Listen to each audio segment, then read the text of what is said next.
Y'all. You say what now? You talking about Stanford, Black Stanford? Shinto monk. That he went to Japan to go see the geishas. And a gang of monks, not a gang, joined an order of monks in Japan. And Carrie pulls out the worst Photoshop photo of Stanford in the attire of a monk standing in front of like a temple. A monk, y'all, a monk is what they came up with. Why?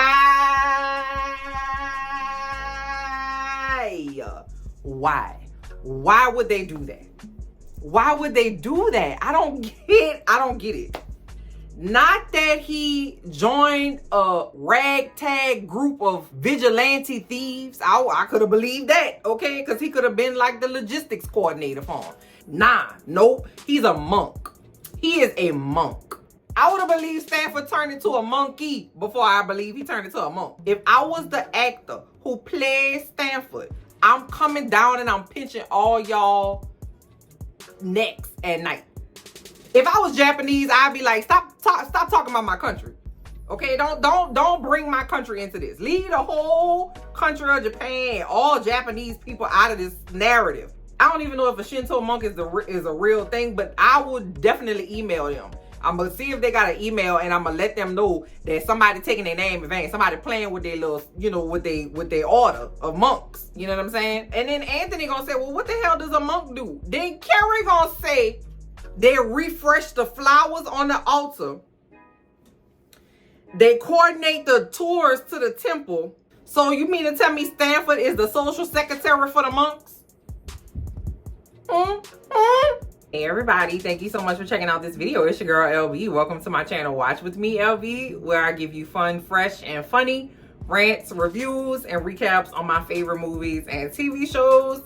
We have hit episode 10 of And Just Like That. Now, I did not know that they was giving us a little amuse bouche, okay? I didn't know they was sliding the Appetizer 2-part special in here on us. I was expecting to see Samantha Renee Jones. Y'all, I am in my jams, okay? As soon as I finish kicking it with y'all, kikiing and laughing and shoo-shooing, okay? I'm out, okay? I'm tired. Let's talk about episode 10 of And Just Like That. Let me give y'all your home, girl, so we could go ahead and take care of business. Bluesy got in a little bit of trouble today because I had smothered some chicken and I went to get me my water, my ice water, off the counter, and I turned around and my chicken thigh was gone. Okay, homegirl had stole my chicken and then went straight to her kennel because she knew that's where she was going. So she was like, you know what, I'm gonna just take my chicken and go ahead and go, okay? So homegirl was in time out today. She was not a good girl today. She is sitting on my feet right now looking up at me with the puppy dog eyes like she want me to adopt her out the window. But I'm gonna let y'all say hello because I know y'all like to see y'all good cousin Bluesy, but tis, okay? She was misbehaving today. And she was barking at the principal when I went to go pick the children up from school. That girl was cutting up something terrible today. Now, y'all had better have some motivating messages for your little cousin Blue because she was cutting up. Let me let you see her. Hold on. Okay, tell your cousins hello. No, I'm not looking at you. You look at your cousins and see what they got to say for you. Tell them what you got to say for yourself. Look right here, look. And she's allergic to chicken. So she got a belly ache right now. That's why she acting crazy with the nope. I know. Say bye, cousins. Come on, look right here. Tell your cousins bye. Say bye, cousins. Okay. Okay, y'all. So the episode opens up and Aiden and Carrie are walking on the Coney Island boardwalk. And Carrie's telling Aiden how she's lived in New York for 35 years and that she's never been to Coney Island before. And then Aiden proceeds to call her old bitch. Aiden was like, girl, you old girl. He was doing the mad child. He was like, okay, so if you came here when you was 21, all right, and you've been in New York for 35 years, that means you old. Okay, 1 and 1 makes old. Now, I don't know. I feel like Carrie, like, in her mind or in her heart was probably like, boy, fuck you. She probably would have had something to say because, she's very self-absorbed. But, that's what happened when the yam is good, okay? They just could call you old and just tell you all kind of stupid stuff. And you be like, boy, you crazy. So Steve is opening up a pizza knish stand on the boardwalk. If you know, you know, okay? Steve is opening up like a clam and like a clam bake place. I don't know, child. A clam, like a clam, the clams casino type situation. I don't know nothing about clams, child. That's one seafood I don't know nothing about, child. They say something about clams, and I can't really remember what, but it got something to do with clams. I don't know, clams and beer. I don't know. Anyway, so he's opening up a clams casino shack on the beach, okay? And Aiden apparently has invested with him the same way that he invested in the bar, because, you know, they are besties. So I'm glad to see that they finally got them two together. But I would have loved to see Steve and Aiden kicking it, drinking a beer with their feet on the couch, you know what I'm saying, talking about these crazy broads in this show. They chilling on the boardwalk, and Aiden gets a call from Wyatt, and Wyatt is like, "Dad, come home." And then Aiden was like, "No, I'm coming home in 2 days. What's up?" Mom's being a dick. So his kids ain't shit either. Well, I don't know the mother two. I know he got 3.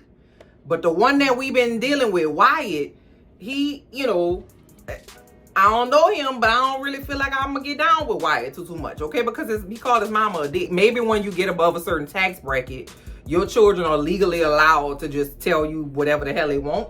I don't know, maybe that's how it goes, but his mama is a dick apparently. Now, I have been wanting to say, y'all know I have been roasting Steve ass down, okay, about old man Steve, Centrum Silver Steve. I think I called him Old Man River. I think I called him Father Time. I've been roasting his ass down, okay? But I found out like a couple weeks ago, and I keep forgetting to address it, that the actor who plays Steve has suffered or is beginning to suffer from hearing loss, which is changing the way that he speaks, right? And he does wear the implants, you know, the hearing aids in the show, and you can see them quite clearly in this episode if you really kind of pay attention to it. So I take it back. All right, I take it back. I ain't mean it. All right, I'm gonna try to be a little more. I don't feel like I'm judgmental. No, I really don't. But I will be more responsible, and I'm gonna do my Googles before I roll somebody ass down to the ground. Okay. So my bad, Steve. I'm about to call that man Central Silver Steve again. That's just who I know him by. Child, the tone in which you're speaking, I take it back. But the shit they got you saying, I don't take that back. I say what I said. If I say it once, I can say it twice. They had you saying some stupid ass stuff. Now, I ain't, you know.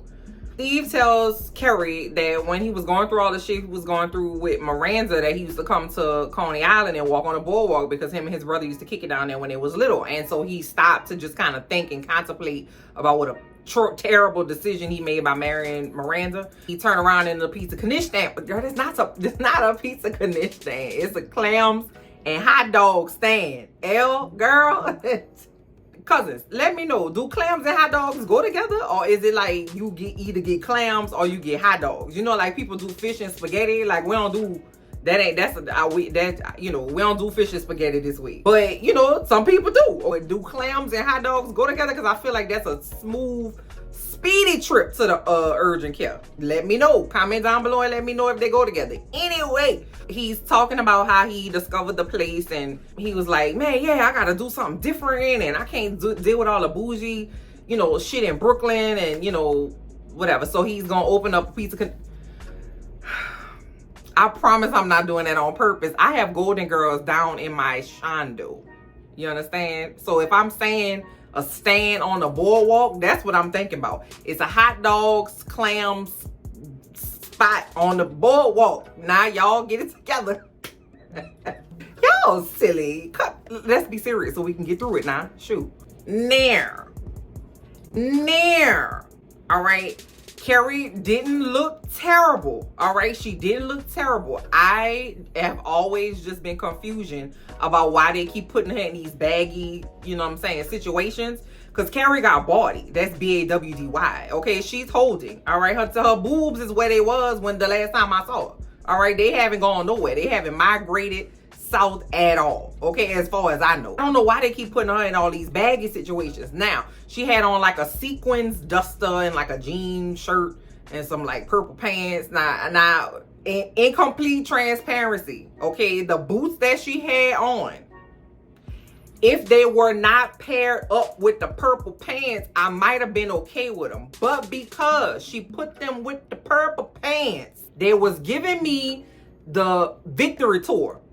Okay, and if you're too young to know what the Victory Tour was, That's when the Jackson 5 had got together. Okay, that's when Michael had his short Jerry curl. He was Billie Jeaning it all up and down the world, all over the world. Okay, and him and his brothers got together and asked us, could we feel it? All right, can you feel it? Victory tour vibes with the purple pants. Just let me know. Without the purple pants, it might have been something different. But baby, I saw Randy and Tito them in them same boots, and I just know what I know, and that's just what it is. Okay, I feel like hers had a heel and maybe theirs were flat, but goddamn it was the same boot, and that's just that on that. Let's go ahead and move on. Okay, so Aiden get finished dealing with what's his name, Wyatt, and comes back over, and there was a little scene where, you know, Carrie asks, is everything okay? And Aiden is like, yeah, but Carrie did like this look, like a little fidget, like ugh, like I really don't give a shit. I just hate that I even had to ask that. I don't know, maybe I'm reading too much into it. Y'all let me know. For some reason, Brady rolls up on a bike. Now, where he rolled his bike from, I don't know. Carrie was like, oh, it's the cherry on a Sunday. And then everybody is rolling. You understand? Like, it was a guffaw. I was confused. Did Che roll up and just change the vibe with the unfunniness that people laugh at for some inexplicable reason? So Miranda's over there working at the watch tower, the high watch, the people, human rights watch. Yeah, she's over there, she's in the office and she's asking about something, and then Raina, the supervisor, pulls up. She took 5 weeks maternity leave and she's like, fuck that baby, I got to go to work. I'm glad that they did show that there are some mothers who would prefer to be out and away from their baby, knowing that their baby is, you know, well taken care of. They would prefer to be out and about. 5 weeks a little soon though, I ain't gonna hold you. Maybe she had a quick little vaginal birth and she was okay the next day, okay? But I ain't gonna lie, like my mama wouldn't let me leave the house for like a full month. Like she just was like, no, have a seat. I was like, mama, let me just go run, give me a smoothie or something. Nah, no, she just wouldn't let me leave. So 5 weeks being back at work, like catching the train and doing all the things is a little early, but they got people all over the world that do it all the time out of necessity, and shouts out to them. Let's get some paid parental leave in the United States so people can be with their children, okay, if they choose to do so. Child, it don't make no sense for us to be like a lady have a baby on a Monday and her ass got to go to work on a Wednesday. That don't make no damn sense.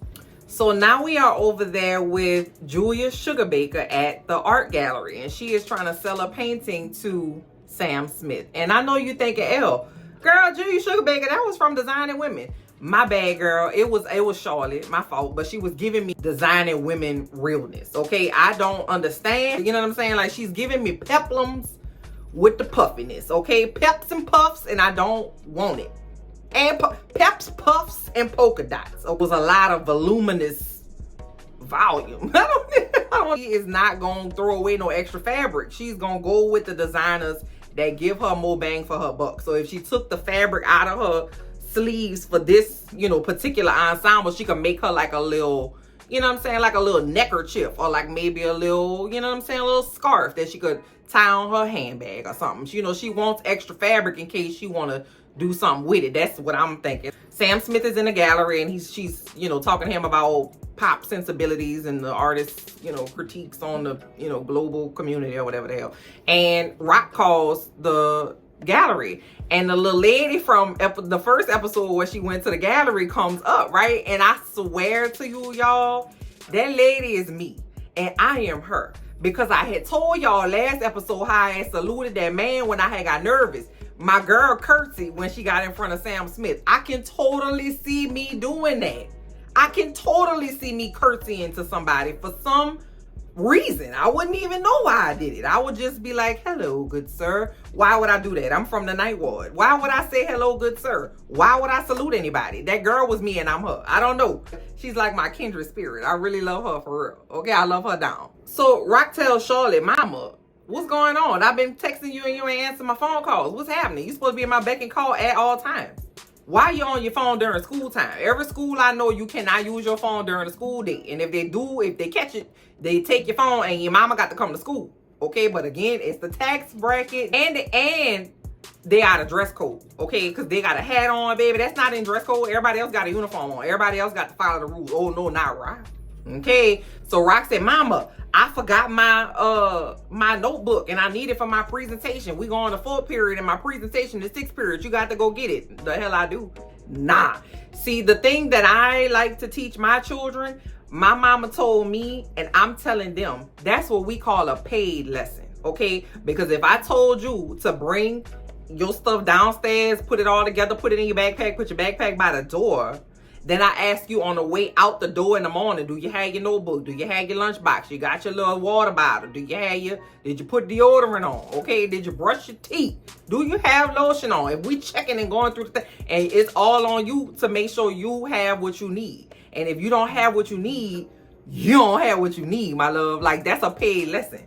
You're going to have to talk to Mrs. Somerset in 8th period and ask for some backup work. What you call that stuff? Makeup work, okay? Because I'm not about to leave Sam Smith, okay? So Charlotte calls Harry, and Harry's like, girl, I'm doing shit. What you want me to do? And then Harry was basically trying to say, like, why don't you handle it? And Charlotte was like, well, listen, you said when I went back to work that you was going to step up, and I need you to step up. I done ran to the school gobs of times. Now it's time for you to go. And so he started trying to make some kind of sexist ass remark, and Charlotte checked him on it. But that remark didn't really seem like what Harry would say. Harry seems very like, girl, listen, I'll get an intern on this. Let me go run get this child a notebook. But they had Harry being sexist. But I guess it's like Charlotte trying to stand up for herself. And it's like her family is not willing to, you know, let her live. And now, in the very next scene, you know they stuff in their faces, right? So it's Miranda, Carrie, Charlotte, and LTW. Charlotte looks so cute, y'all. This is our Charlotte from this universe, from this multiverse.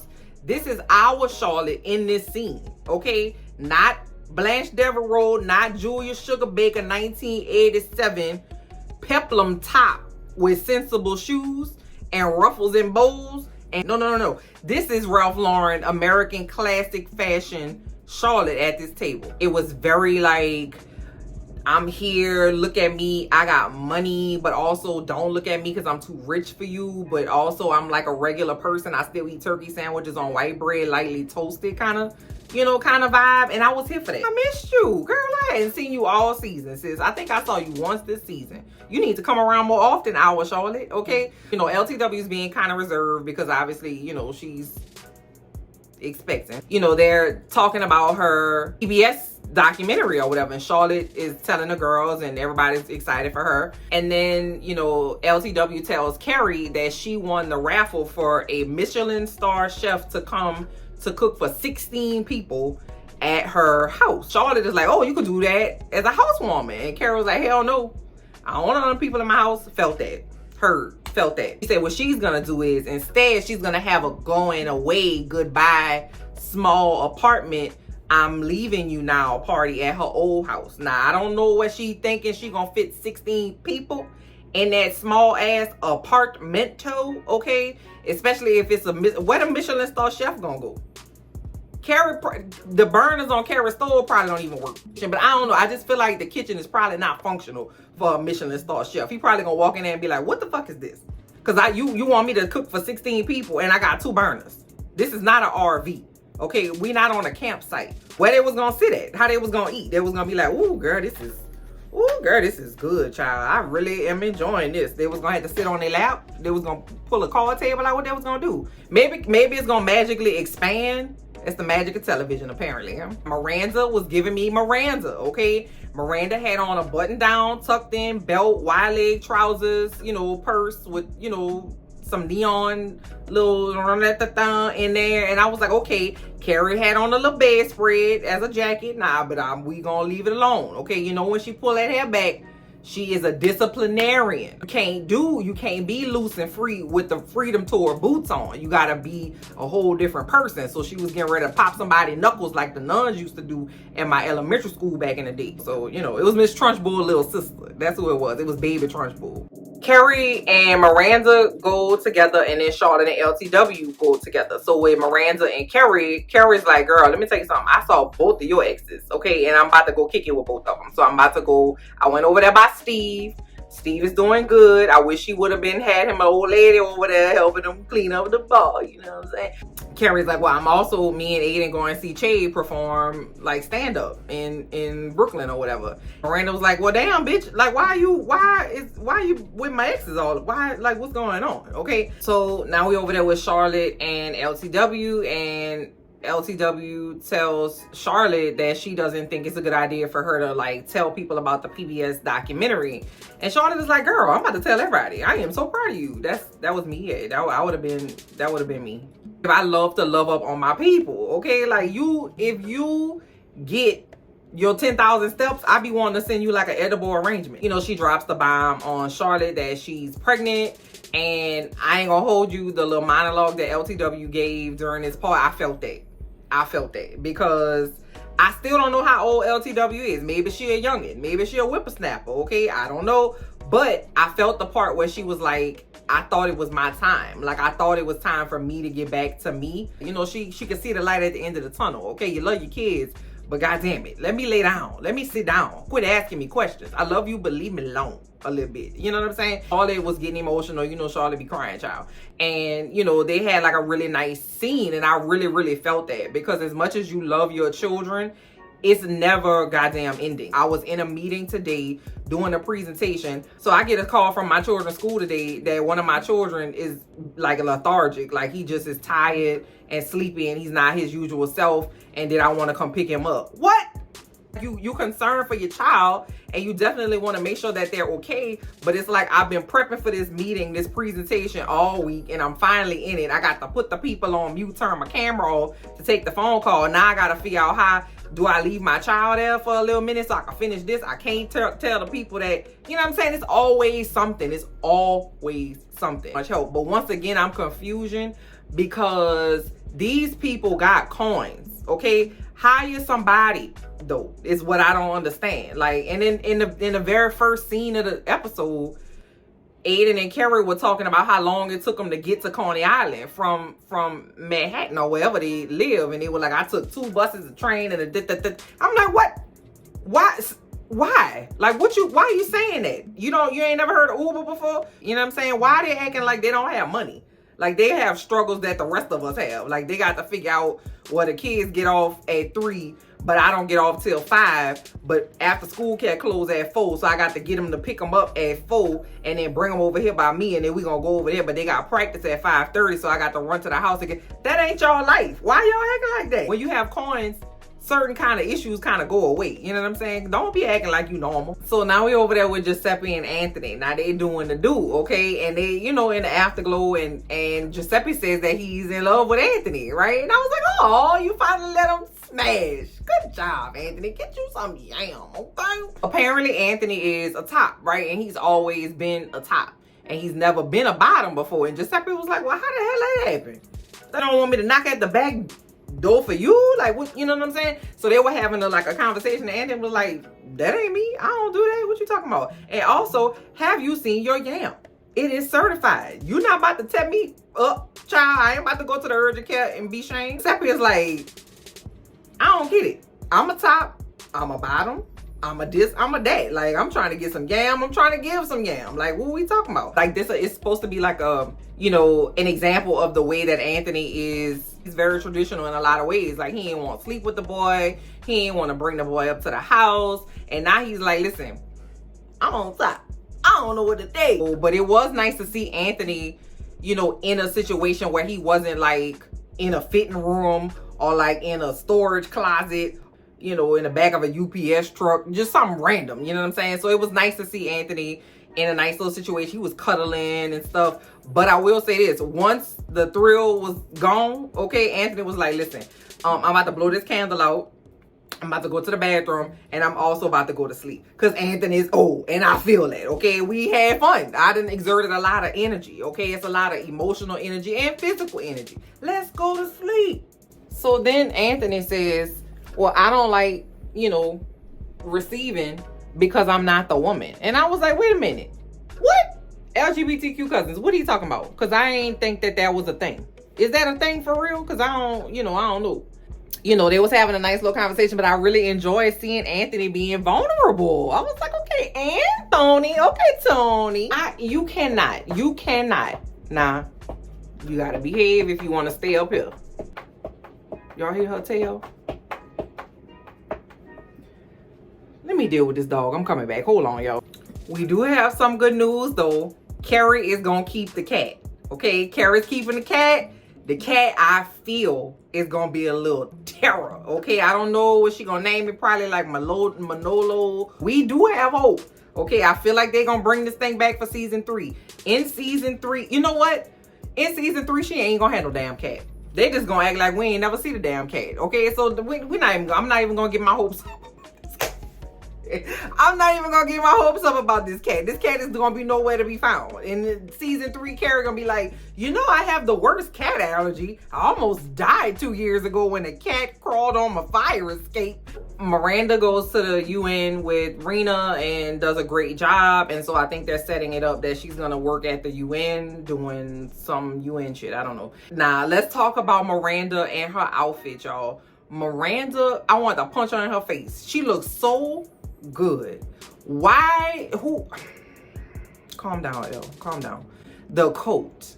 It was an ombre, you know, kind of like it was giving like tropical sunset vibes, right? And she had on some burnt orange pants. Burnt orange is Miranda's color. That's her color. She needs to be in deep, dark, like colors, right? The coat in contrast with a simple, plain white top, burnt orange pants, the bag to match. Miranda was eating down. Miranda was serving us up. Why can't we get that all the time? I don't understand. She want to be a little old woman that lived in a shoe every day. But then all of a sudden she's starting to pop out on us. And I'm like, okay, yes. Maybe we getting back, folks. Maybe we coming on round to our multiverse. And she goes back to Naya's place, and Naya's wearing that Loewe sweater that I got my eye on, but I just cannot see it coming down my eyes to pay that much for a sweater.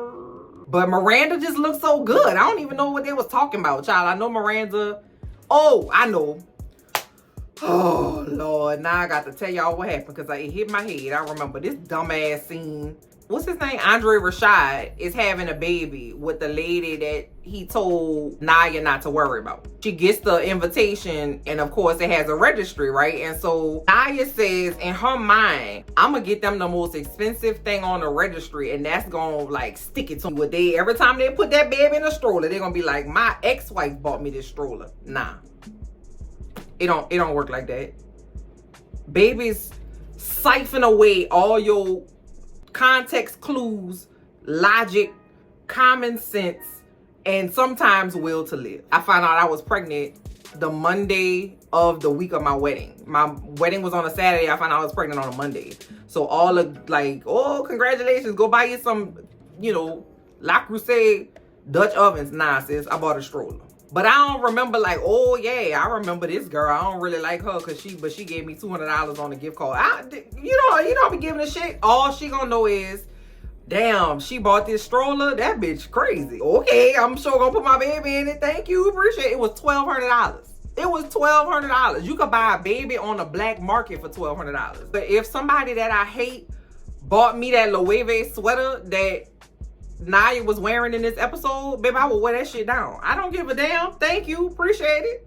I'm gonna pray over it, put some little holy water on it, save that shit, and bounce out. I don't know. Maybe that's just I got the stun on these hoes gene that I have inside of me. I don't know. But comment down below and let me know what you thought about that, because I thought it was stupid. Okay, unfortunately, we over here with Che. It is what it is. So Che is looking at old video of them when they were identifying as female and they were going as Cheryl, I think. Cheryl Diaz, Cynthia Diaz, I don't know, child. They weren't funny when they were a she. Baby, give it up, hang it up, wrap it up, throw it away, put it down, burn it, honey. Like, let it go, okay? It's not for you. It's just not in the cards, you know what I'm saying? Where are the people in their life that are like, listen, my love, I love you, yeah. And as a person who loves you real and true, this is not for you, baby. Stay over here with these animals. Be like a little non-binary Jane Goodall. Baby, won't you just start you like a, like a retreat for other people who, had to give up on their dreams. You know what I'm saying? I wanted to be a tap dancer, but I got 2 left feet. Like, I wanted to be an artist, but you know, a bitch like me can't cut in the lines. Like, do something like that. Like, do like a little retreat for people that just had to have a come to Jesus meeting about the fact that they talent that they really thought is not what they really thought. So now we're over there with LTW and Herbert, and LTW basically beat up Herbert because he didn't get a vasectomy, because she had asked him to get a vasectomy. I don't know what it is about vasectomies, baby. Some men just really are just really opposed to it. And I'm like, shut up and do it. Like, I don't understand. Like, I feel like the way that women have to go about destroying their bodies damn near for birth control or family planning is not fucking fair. Like, I have been on every birth control known to man. Fun fact, both of my pregnancies, I was fully on birth control with a timer set to remind me to take my pill and never miss the pill, because I was so paranoid about getting pregnant. My oldest son is the ring, and my youngest, my twins, are Loestrin, okay? If you could go in a office, pull your pants down, get on your phone and watch something, they gonna do a little 1-2 checker, and then you get to go home, have a day off, and I'll make you a turkey sandwich, then you get to go back to work the next day, and we don't have to worry about this shit no more.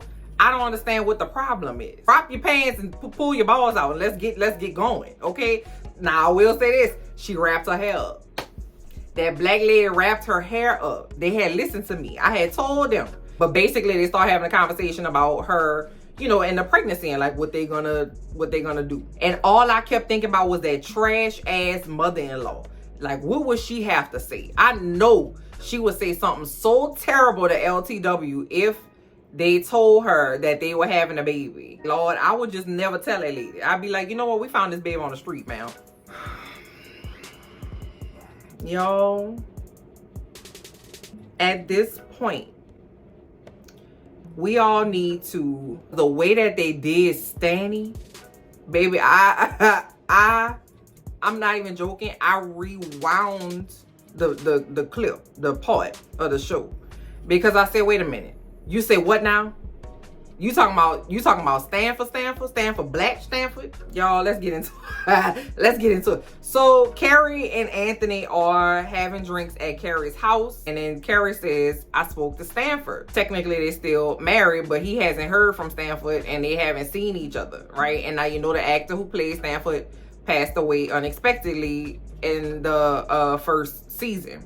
So they finally getting around to addressing his passing away and the ending of this character and their arc on this show and in this whole thing, right? And the way that they chose to do it was like if my 10-year-old son, I swear, because my 10-year-old is really into anime and like Asian culture and like trying to learn about Japanese, you know, things, and he's like really into cherry blossoms and trying to draw it and stuff. My 10-year-old came up with this storyline. That got to be it.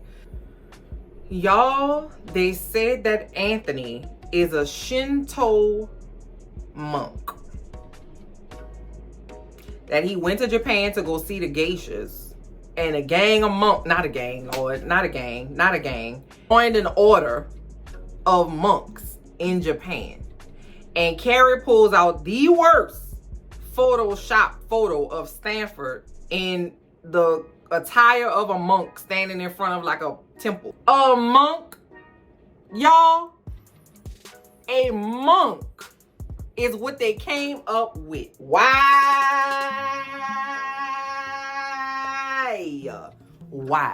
Why would they do that? Why would they do that? I don't get it. Not that he joined a ragtag group of vigilante thieves. I could have believed that, okay? Because he could have been like the logistics coordinator for him.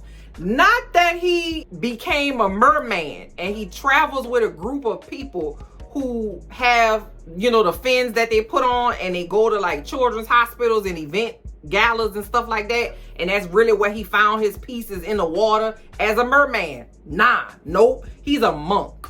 He is a monk. I would have believed Stanford turned into a monkey before I believe he turned into a monk. If I was the actor who played Stanford, I'm coming down and I'm pinching all y'all at night. I'm haunting the fuck out y'all. I'm sorry. That dude was a good friend. That dude pulled up. That dude was respectful. That dude always had a good attitude. He was trying to get it in, okay? He was trying to live his life to the fullest. And y'all gave his character the ending of being a Shinto motherfucking monk in Japan. And then carried away that she was delivering a line. She was like, yeah, he's a Shinto monk. He's gonna stay.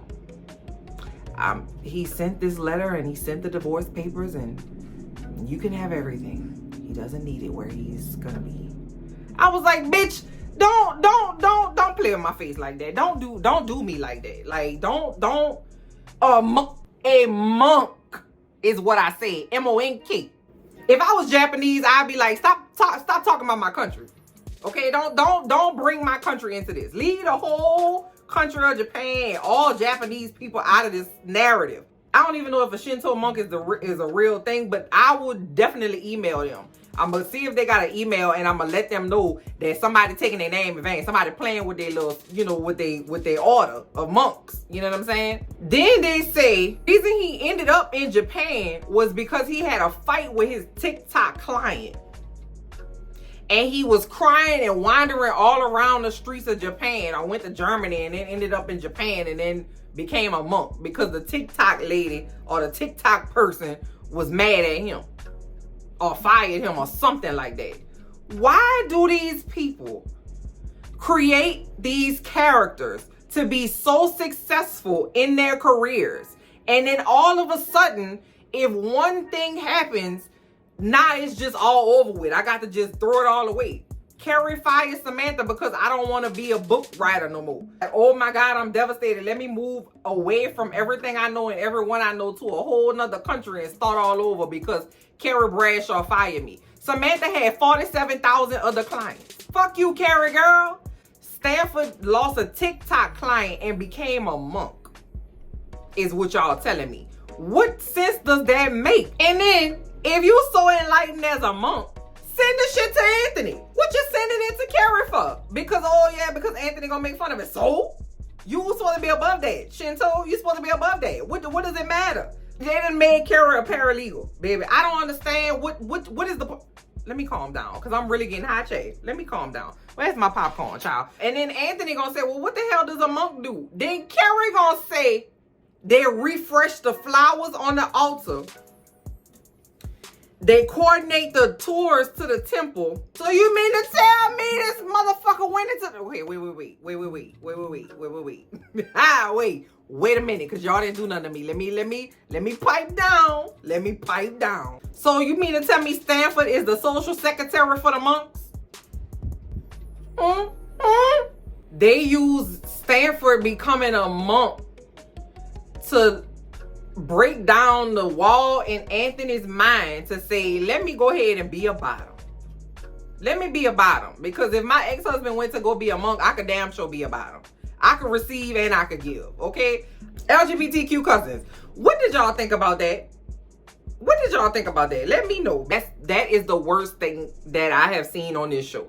Now, we go to the club with Carrie and Aiden. They're going to watch Unfunny Che be unfunny on the stage once again. Aiden was like, yeah, I don't want to sit in the front of the club because they're going to make fun of me. The last time I went to a comedy show, somebody called me Country Lurch. Boy, I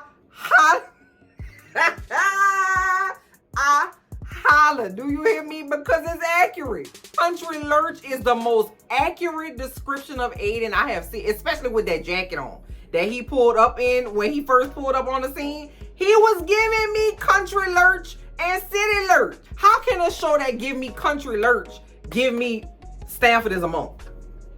I don't get it. So Miranda comes to the comedy show. They're waiting outside to go in, and Miranda's like, I don't want to be the kind of person that throws my exes away. I don't know why not. They're ex for a reason. Like, there are certain instances where you can be cool with an ex. Like, it's just not working out. You're an awesome person. You just not my person. And it's okay. Let's go get a piece of pizza, right? I have one of those. Everybody else is dead to me. Now, I'm trying to throw Miranda away at this point, child. I don't know. Now, while Carrie and them are at the comedy show, Charlotte has gone out with her art gallery girls because Charlotte sold a painting to Sam Smith. And whenever they sell a painting over 100,000, they go out for shots. So they were drinking and having a good time, and everybody keeps calling her, like, where you at? Why you not home? So, you know, she's like, leave me alone. And then she throws her phone into a picture of margaritas. That would have got her put out. I'm just gonna tell you. But again, tax brackets, they let you do all kind of stuff, child. You know, whatever. Because your life is in your phone. So I don't understand, because you could block you. I would block my children. Now, I ain't gonna hold you. Do not disturb. Shut up talking to me. Anyway, so Charlotte is outside. She in the club, okay? She in the streets, all right? And I say, okay, sis, go off. All right, go off. Do your thug thizzle. All right, let's get it over with. So we at the comedy club, and whoever is on the stage before Che, not funny. Not funny, sis. I'm so sorry. Hate to break it to you. Don't know who you are. I'm sure you're a wonderful person. Nah. So Che goes up on the stage, and you already know, child. Basically, Che was lighting Miranda up, but because they were like, like, it just was bad. It was bad. Like, where's the Sandman? Okay.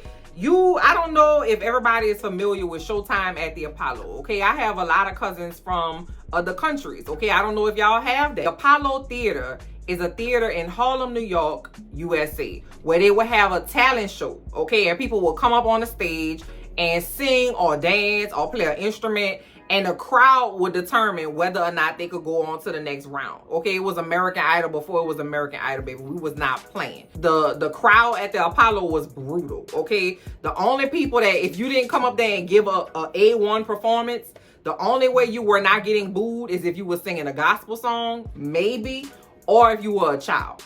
They let the children slide sometimes. But to show you how brutal they are, they booed Lauryn Hill. And when you get booed, the Sandman will come out. The Sandman was a dancer. And back in the day, he used to have a big ass hook.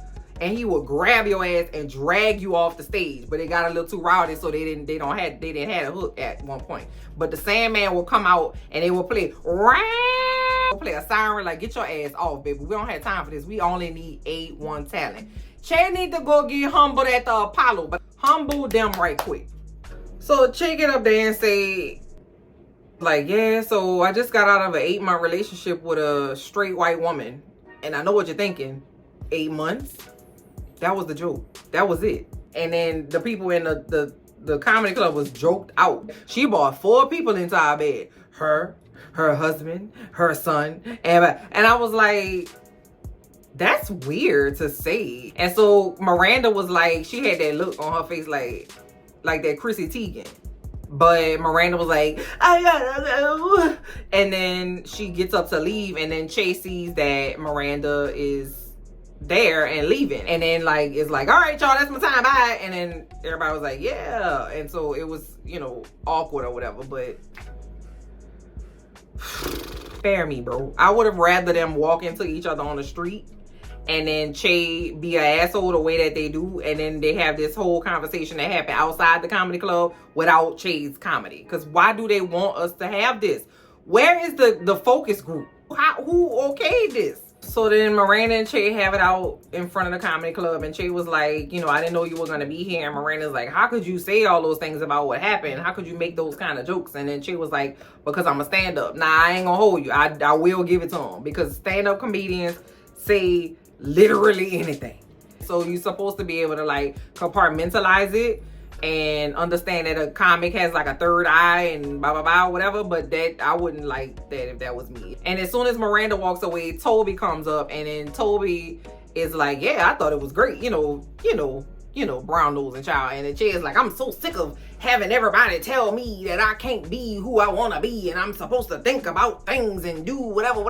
And then Toby and Che walk off into the distance to go get a hot dog or some shit. I don't know, child. I don't really care either. I really, really don't. So Charlotte get home and she talk a lot, and Lily and Rock and Harry are like, girl, where you been? We was calling you and we ain't know, and blah, blah, blah, whatever. Charlotte is like, listen, y'all was getting on my nerves. I threw my phone away. I had some shots. I was lit. I was turned up. I was in the club. Don't be looking for me. I'm about to go get my ass in the bed. Then Lily gonna say, ew, mom, you're so gross. I am not a proponent of kicking children out of the house. However, I would definitely have to reevaluate that policy, because that little girl is a fucking nightmare. Okay, discipline her, because it's not working. Whatever you got going on, it's not working with Lily. Because call me gross in my house, baby, I would have jumped over that table with them lilies on it like a spider monkey on her ass. Okay, because that is so disrespectful. So thank God we coming to the end of this fucking episode, and Aiden and Carrie are in the bed and they start talking about their past again. Aiden gets a call on the phone and it's his ex-wife. Wyatt has been in an accident, and Wyatt took Aiden's truck and drove it to the farm and like hit a tree or something. And so Aiden gets up and is on a flight to go see about his child that was in an accident, is in the hospital. So the next day, Miranda calls Carrie and says, you know, I'm not gonna be able to come to your dinner that they've called the Last Supper. I'm not gonna be able to come because I'm not in a good place with Steve and I'm not in a good place with Che, and I don't want to be around that kind of energy. What you think? Carrie said, come on, we're not in high school, you dumb bitch. She didn't really say that, but she basically peer pressured / bullied Miranda into coming to her dinner at her house. It's a dinner. It's not your wedding. Your mama didn't pass away. You're not like going into surgery. You're not leaving the country. It's a dinner at this house that you've been in for 30 years. Buy a house. We're not in high school. You're not going to hide in the AV room. You need to come. I want you there. And then Miranda's like, oh, okay. Make me come. Make me come, Carrie. Make me come, my baby. Okay, I'm not going over there. Ain't no way. But yet that's another example how Carrie just don't give a shit about nobody else. If it's not about her and what she needs and what she thinks, it's just not, it don't make sense. So Aiden calls Carrie and gives Carrie an update on Wyatt. So apparently Wyatt got into a fight with his mama, hitched a ride 30 miles from his mama house to his daddy house, got drunk at his daddy house, and then took the truck from his daddy house and crashed it into a tree, broke his collarbone and broke his leg. And Aiden is in the car, when I tell you, boo-hoo down crying because he said he should have been there. Now, granted, it could very well be emotion, adrenaline, worried about your child, and then you know the energy and emotion has to come out some way. Compartmentalizing that to say that if you would have been there, that he wouldn't have done those things. He still would have ran away from home and hitched a ride 30 miles. He could have been dead. They kept saying, that's my little firecracker. He's the one that's whatever, our little, whatever. I can't remember what they called him, but basically like put a little asterisk by Wyatt, because Wyatt be on some shit, right? In my mind, Wyatt needs some talk therapy. Wyatt needs some boundaries. Wyatt needs some kind of intervention, because all of those things, that's a cry for help, baby. That's we looking for something. We got something we got going on. Wyatt does look like he has a little bit of anxiety, so Wyatt needs some help, right? And so I think what they're gonna say is that, you know, Aiden can't be coming up and down the highways and byways to go tap Carrie ass every weekend. So now she in this apartment, and I don't know, but I do sense that Carrie don't want to be bothered with that shit. Like, I do sense that Carrie is gonna be like, I just don't think that I'm ready to be, you know, because whatever. So I don't think she want to sign up for that. I ain't gonna hold you. Carrie too selfish to be dealing with a child with some mental health issues. Maybe now he got some physical issues. He broke his leg. We don't know how that's gonna go or whatever. I don't know, child. I don't know if she gonna be trucking up to that farm. All right. I don't know. I'm just not used to seeing Aiden like that. It didn't sit well with me. It didn't register for me. But it could be because this was a very tumultuous ass episode, and I was fucking aggravated because Stanford is a monk. And I just ain't never gonna get over that. And I just ain't never, I really might need to write an email for real. I've been saying that all this whole season and prior, the last season too, that I need to write an email to somebody, but I really might need to write an email for real, because what? But comment down below and let me know what you thought of this travesty of an episode. I'm gonna rate this episode a -75 out of 10 because a monk. I can't wait to talk to y'all in the comments. And then, what's Samantha gonna do? What's she gonna do? What is the point? I don't even want, you know what? Let me go, y'all. I'm gonna talk to y'all later. Bye, y'all.